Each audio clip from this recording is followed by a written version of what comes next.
Now, I don't know who needs to hear this, but Avatar The Last Airbender on Netflix is less than a month away. So, of course, we're getting a ton of articles, a lot of first looks. Any more reveals? Oh, there's one. Oh, yeah, that's right. Monk Gyatso. We just got our first look at him in live action, so let's talk about it.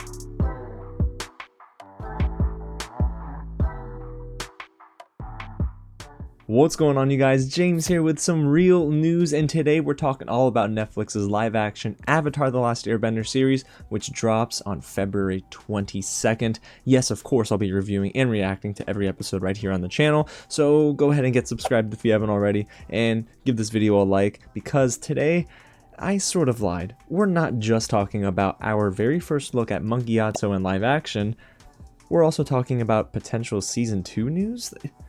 Already?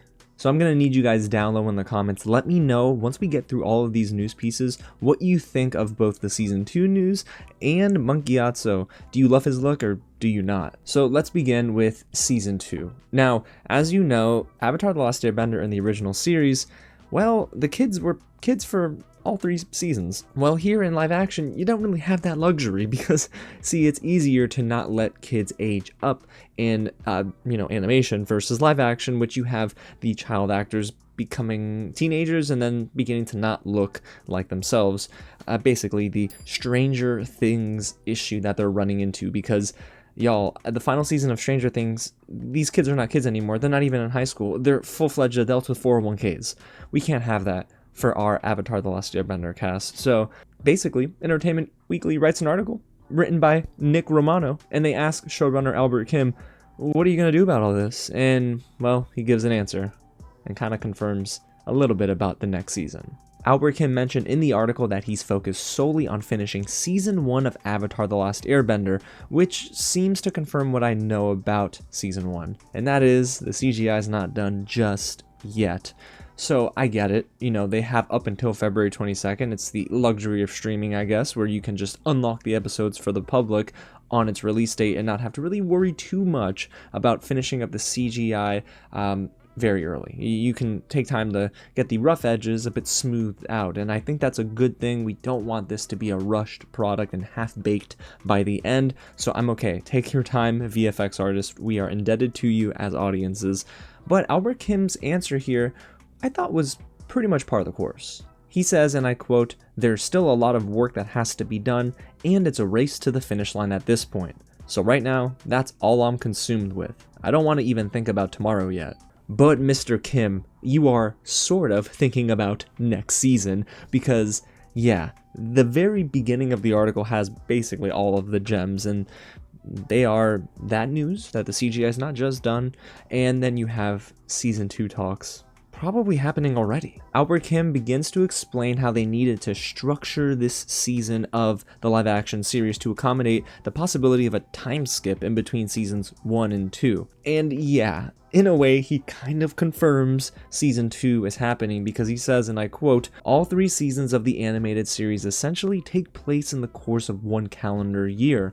And that's basically him talking about the original Nickelodeon show.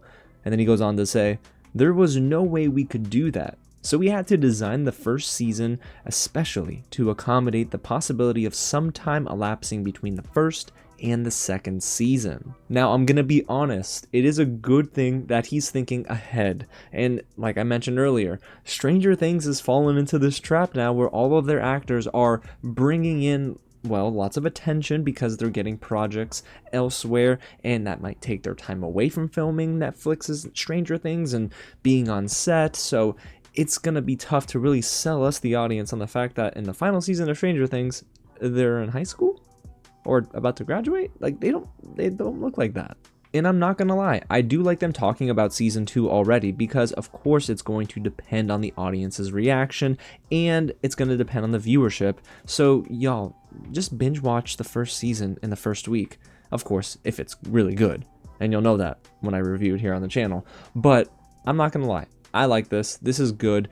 It's nice because, selfishly, I want to see Toph in live action. So I'm sorry.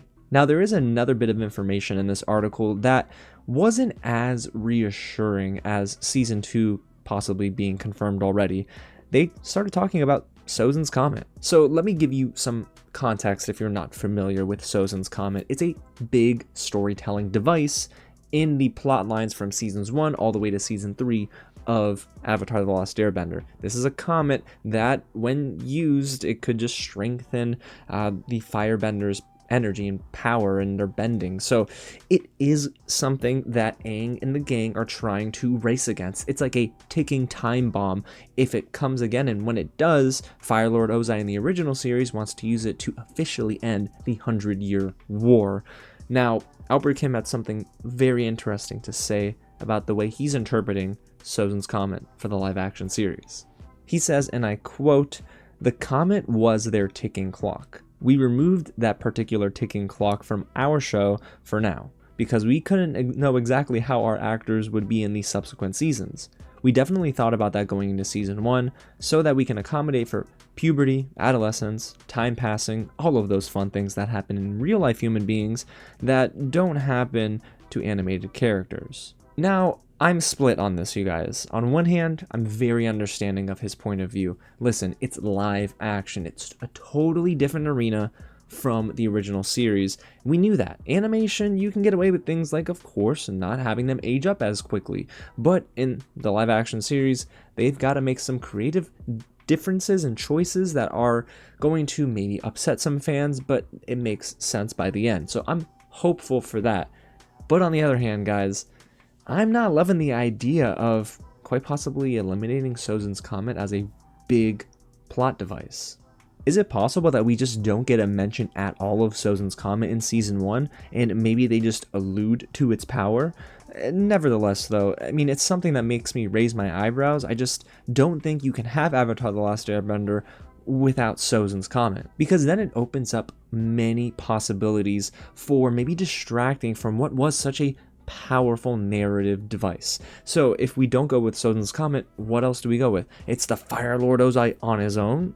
No, because, you know, the reason he's a good antagonist is that he has blind spots. So I really hope that there is a lot of mention of Sozin's Comet maybe by the end of season 1.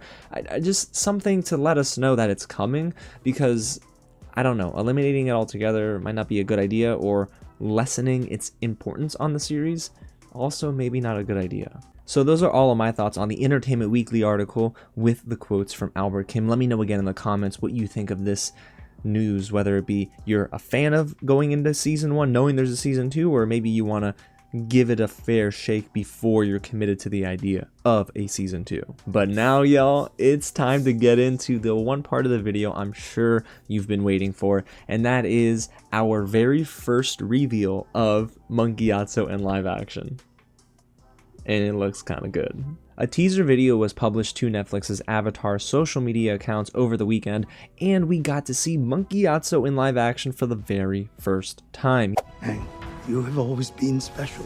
The most talented airbender I have ever known. I never asked to be special. But you are.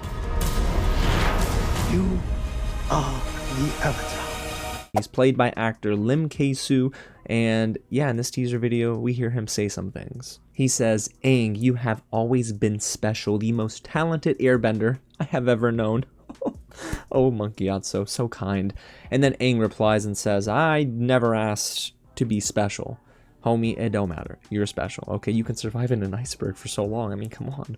And then Monk Gyatso replies in the teaser video, "But you are the Avatar."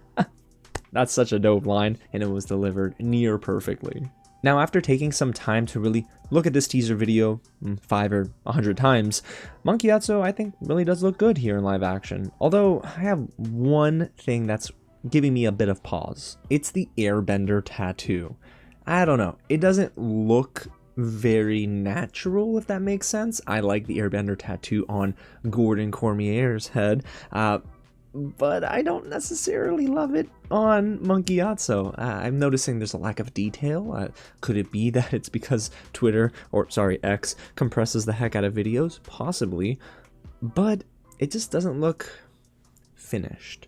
Now, do they get a lot of things right so far with Monk Gyatso? Of course. I think he looks the part, and I love the fact that he has that fatherly approach to him, especially in the lines of dialogue he shares with Aang.